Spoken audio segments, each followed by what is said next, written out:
Hi, it's me. I'm back.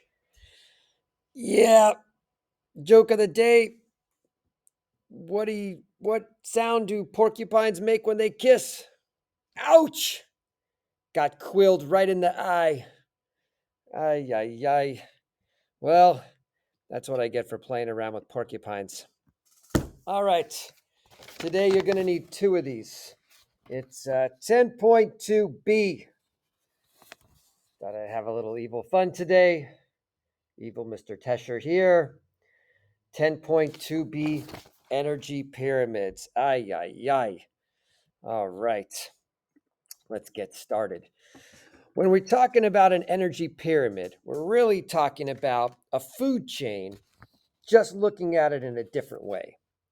On your paper, you can see that I filled in the food chain here for you with the animals like the plants down here, the producers, the insects, the carnivores, and some more carnivores. Ooh, nice noise. All right.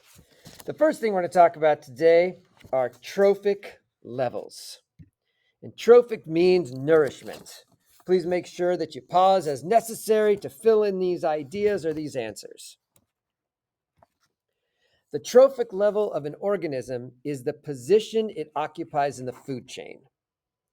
And as you're either pausing or writing this down, animals can be at different levels, which means they can be in the top, they can be in the bottom, depending on what food chain you're drawing, because sometimes an animal's at the bottom of the food chain, sometimes at the middle.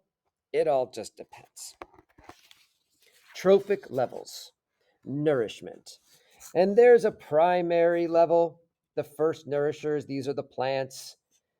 They're the primary consumers. These are the first ones to eat. The secondary consumers, the second ones to eat. And this new word is called tertiary, not tertiary, but tertiary, which is a fancy way of saying third. So let's go ahead and start as we're writing in with these notes and start with the producers. We know that producers, they create their own food through photosynthesis. We know that they create sugars. And that energy gets eaten by these first consumers. And sometimes they can be, oh boy, this thing is really getting me there. I'm afraid to pull this thing out. The primary consumers, these are going to be, they eat plants first. Now, it doesn't mean that they're a carnivore, because you can have omnivores that eat plants and animals, but down here at this bottom level here with these producers, right above it are your primary consumers. They eat lots of plants, although they can also eat meat. They can be omnivores as well.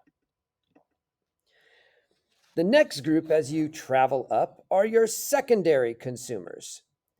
These can eat herbivores, the animals that are below, and they can be either omnivores or carnivores.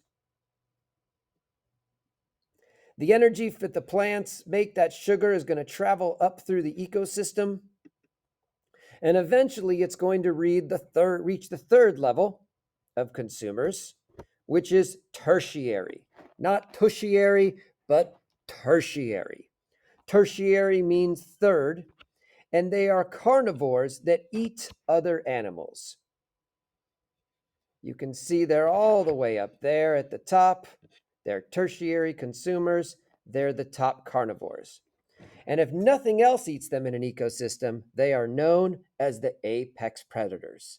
They can be hawks. It can be a fox. It can be a lion. It can be a panther or a cheetah. It just depends on the ecosystem. Now, decomposers are really important as you go over to the next page in decomposers, because decomposers break down dead things and return the matter back to soil. If you didn't have decomposers breaking down the dead material, the plants couldn't eat.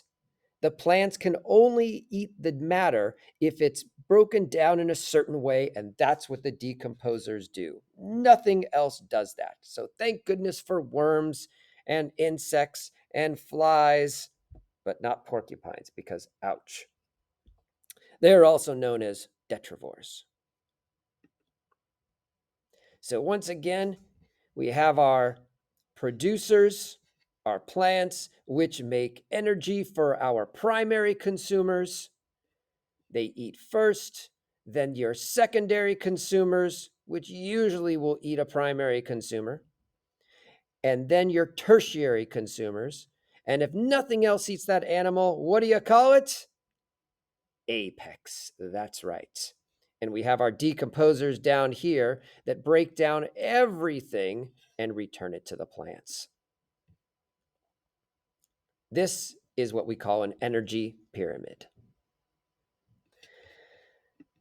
Think for a moment, what does this shape tell you about the amount of energy at each level of the ecosystem?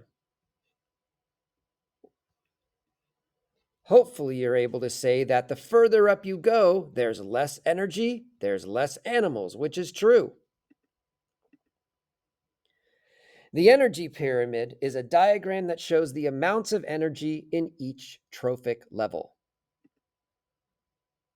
It shows that energy contained in the living things decreases as you go up, which is why the space is smaller.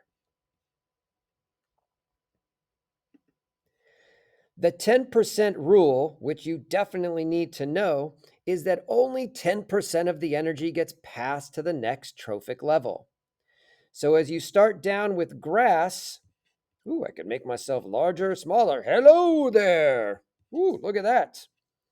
As you start down at the grass that has the most energy, each time you go up, it's only 10% of it. 10% less, only 10% there, 10% there, and only a little bit left. Well, what happens to the energy? We're right here, if you were curious, right here on our second side, what happens to the energy? Most of it gets used for life processes, such as growing, developing, moving, sticking quills in random, very nice, evil teachers. And as the organism uses the energy, it gets released as heat to the environment. Think about that for a moment. You know what happens when two items bang together. They can create sound. They can also create heat. And as digestive systems are working, as animals are running, that energy has been transferred as heat. We know we can't destroy energy. It just changes phases. That is our day today. Before you finish, please take a moment and please try to fill out this section with this pyramid here. I hope you had an interesting day learning about energy pyramids. Let's see if I can get this. Ah! Ouch.